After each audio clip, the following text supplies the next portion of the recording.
আসসালামু আলাইকুম। শুরু করছি কৃষি সংবাদ। সংবাদ কক্ষে আছে হৃদয় হোসেন। এখনকার সংবাদ আয়োজন একই সঙ্গে চ্যানেল আই ইউটিউব চ্যানেল এবং চ্যানেল আইয়ের ওটিটি প্ল্যাটফর্ম আই স্ক্রিনে লাইভ স্ট্রিম হচ্ছে। প্রবল ঘূর্ণিঝড় রিমালের তাণ্ডবে উপকূলীয় অঞ্চলে কৃষি খাতের ব্যাপক ক্ষতি হয়েছে।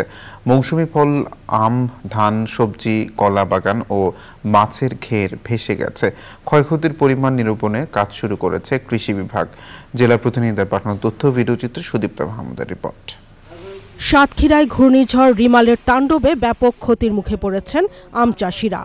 জেলা প্রশাসনের বেঁধে দেওয়া আম ক্যালেন্ডারে গত 22 মে থেকে হিমসাগর, 29 মে ল্যাংড়া এবং 10 জুন থেকে আম্রপালি আম পাড়ার সময় বেঁধে দেওয়া হয়, কিন্তু তার আগেই ঘূর্ণিঝড়ে অধিকাংশ বাগান লণ্ডভণ্ড হয়ে গেছে। বাগান মালিকরা বলছেন, ঘূর্ণিঝড়ের আগে আম পাড়া গেলে ক্ষতির হাত থেকে রক্ষা পাওয়া যেত। একটা লোক যদি 20 লক্ষ টাকা 30 লক্ষ টাকার আম বাগান কেনে, অর্ধেকের নিচে চলে গেছে। তার ভিটি বাড়ি বিক্রি করা ছাড়া কোনো পথ নেই, তার ভিটি বাড়ি বিক্রি করতে পারবে না, জেলে হয়ে যাবে। এরকম একটা পরিস্থিতি ক্ষতির মধ্যে আমরা আছি। গাইবান্ধায় কলা, পটল, করলা সহ বিভিন্ন সবজির ব্যাপক ক্ষতি হয়েছে। কৃষি সম্প্রসারণ অধিদপ্তরের প্রাথমিক হিসেবে ঘূর্ণিঝড়ের জেলায় 1 হেক্টর জমির শাকসবজি এবং 15 বিঘা জমির কলা বাগান নষ্ট হয়েছে। দেখেন, এই যে একটা মাঠ, আমাদের কলা পুরোটাই ভেঙে গেছে। তারপরে যে সবজি ছিল, মরিচ, করলা, এগুলো জাংলা নষ্ট হয়ে গেছে। মানে এই ক্ষতি যে আমরা কিভাবে পুষে আগামীতে চাষবাস করব, এরকম পরিস্থিতি আমাদের আর নাই, এরকম অবস্থা। ভোলায় সবজি ক্ষেত, পুকুরের মাছ ও ধানের ক্ষতি হয়েছে। চরফ্যাশনের চর পাতিলা, চর নিজাম, ঢালচর সহ মেঘনার তীরবর্তী চরাঞ্চলে সবজির ক্ষতি হয়েছে সবচেয়ে বেশি। শসা, ঝিঙ্গা, রেখা, কলা গাছ, বেগুন গাছ সব তলে শেষ হয়ে গেছে, একদম ছিন্ন ভিন্ন। এত জোরে বাতাস হয়েছে, গাছপালাগুলো সব দেখেন, ওইদিকে গেলে দেখবেন উল্টায় রয়েছে। 10,791 হেক্টর জমির সবজি, 14,000 হেক্টর জমির আউশ ও বোরো ধানের প্রাথমিক ক্ষতির কথা জানিয়েছে ভোলার স্থানীয় কৃষি বিভাগ। Sudipta Mahmud, channel I. চাকরির পাশাপাশি নাগরিক জীবনে ছাত্রকৃষি মনোযোগের প্রধান ক্ষেত্র হয়ে উঠেছে অনেকের কাছে।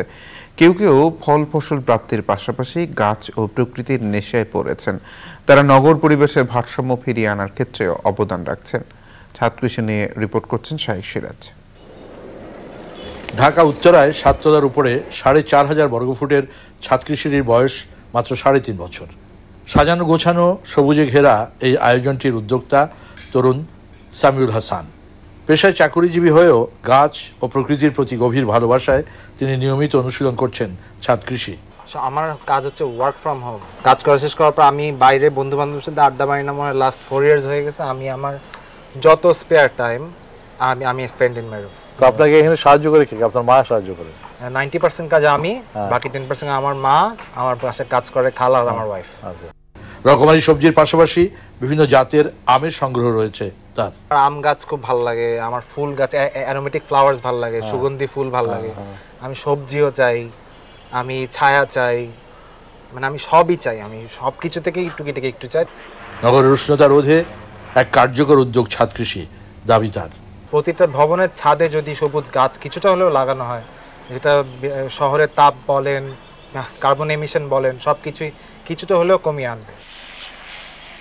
আরবান জঙ্গলের আদলে তরুণের উদ্যোক্তা ছাদ কৃষিটি একটা রূপ দিতে চান। সবচেয়ে বড় কথা হচ্ছে এই উদ্যোক্তা ছাদ কৃষি করে তার জীবনে এই সময় এসে যে আনন্দ পেয়েছেন, এটা তার কাছে অনেক বড় বিষয়। এবং তিনি মনে করছেন যে বাংলাদেশের বা বিভিন্ন শহর এলাকায় যতগুলো ছাদ এভাবে আছে, সবগুলোই এরকম ছাদ কৃষি বা ছায়াবিষ্ঠিত একটা আদলে আসা উচিত। ঢাকার উত্তরার 5 নম্বর সেক্টরের সামিউল হাসানের ছাদ কৃষি থেকে শাহিদ সিরাজ, চ্যানেল আই। এ নিয়ে বিস্তারিত প্রতিবেদন দেখবেন বৃহস্পতিবার বেলা 3টা 5 মিনিটে হৃদয়ে মাটি ও মানুষের ডাক অনুষ্ঠানে। নীলফামারীতে চলতি বোরো মৌসুমে সমলয়ে আধুনিক যন্ত্রের সাহায্যে ধান কাটা ও মাড়াইয়ের কাজ চলছে। 4 মাস আগে ডোমার উপজেলার 60 জন কৃষক 50 একর জমিতে যন্ত্র দিয়ে ধান রোপণ করেন। বর্তমানে তারা কম্বাইন্ড হারভেস্টার দিয়ে উৎপাদিত ধান কাটছেন। এতে কৃষকের অর্থ ও সময়ে দুটোই সাশ্রয় হচ্ছে। নীলফামারী থেকে আনোয়ারুল আলম প্রধানের পাঠানো তথ্য ভিডিওচিত্রে রাজীব আহমেদের রিপোর্ট। ডুমুর উপজেলার পাঙ্গাম টুকপুর ইউনিয়নের 5 পীর ব্লকে সরকারের কৃষি প্রণোদনা কর্মসূচির আওতায় 50 একর জমিতে সমলয় পদ্ধতিতে বোরো ধান কাটছেন কৃষক। আধুনিক যন্ত্রের সাহায্যে দ্রুত ধান কেটে ঘরে তুলছেন তারা। এতে শ্রমিক সংকট দূর হওয়ার পাশাপাশি উৎপাদন খরচও কমে গেছে অনেক।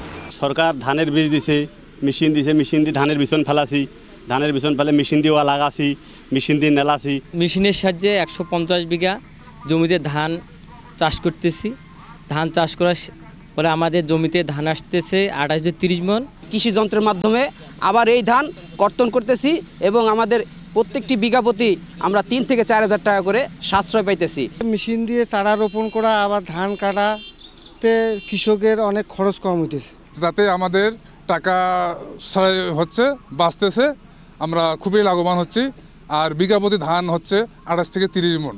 কৃষিতে যন্ত্রের ব্যবহার বাড়াতে ও কৃষককে সমলয়ে উদ্বুদ্ধ করতে মাঠ দিবস, কৃষক সমাবেশ সহ নানা কর্মসূচির আয়োজন করেছে কৃষি বিভাগ। যন্ত্রের ব্যবহার কৃষিকে টেকসই এবং লাভজনক করতে গেলে কৃষি যান্ত্রিকরণের কোনো বিকল্প নাই। আজকের সেটাই আমরা এখানে সচক্ষে দেখলাম এবং এটা প্রত্যেকটা কৃষকের মাঝে তারা উৎফুল্ল এবং সরকারের যে বিশেষ সহায়তা 50% ভর্তুকিতে যে কৃষি যন্ত্রপাতি এটা সবাই গ্রহণ করছে এবং এটার তারা কৃষিকে লাভজনক করার জন্য এই যন্ত্রের ব্যবহার দিন দিন বাড়ছে। আধুনিক যন্ত্রে কৃষককে অভ্যস্ত ও উদ্বুদ্ধ করতে 50 ভাগ ভর্তুকি দিয়ে সরবরাহের ব্যবস্থা করেছে সরকার। Rajib Ahmed, channel I. এই ছিল কৃষি সংবাদ। ধন্যবাদ সবাইকে।